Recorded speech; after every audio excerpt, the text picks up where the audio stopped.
करतोय कोणत्याही राजकीय पक्षाला बंद करण्याची परवानगी नाही असं हायकोर्टानं म्हटलेलं आहे। तसा कुणी प्रयत्न करत असल्यास कायदेशीर कारवाई करावी हायकोर्टानं या संदर्भात महत्त्वाचं वक्तव्य केलेलं आहे। तर महाविकास आघाडीच्या बंदवरून मुंबई हायकोर्टानं सरकारला निर्देश दिलेले आहेत।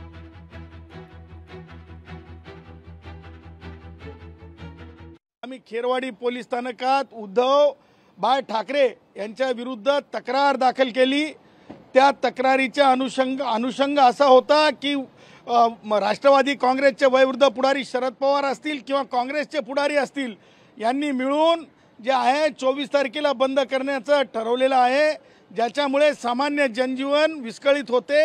माननीय न्यायालयाने ह्या अगोदर अशा बंदला नकार दिलेला आहे। आज कोर्टाने देखील यांच्या बंदला इल्लीगल बंद म्हणून काहीतरी निर्णय दिलेला कोर्टाने म्हटलेला आहे। अशा प्रकारचा बंदला परवानगी देता येणार नाही।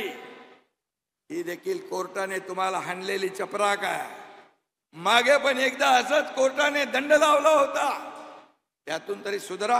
न्यायालयाच्या निर्णयाचा सगळ्यांनी आदरच केला पाहिजे। शेवटी यापूर्वी देखील न्यायालयाने अतिशय स्पष्टपणे निर्णय दिला होता की राजकीय पक्षांना अशा प्रकारचा बंद करता येणार नाही।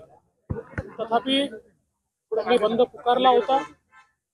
आज न्यायालयाने अतिशय स्पष्ट भूमिका घेतल्यामुळे त्यांनी जर तो बंद परत घेतला असेल तर ही योग्य भूमिका आहे, कारण शेवटी न्यायालयाचा सन्मान हा सगळ्यात महत्त्वाचा आहे। लोकशाही मराठी ऐका, पहा, जागरूक रहा।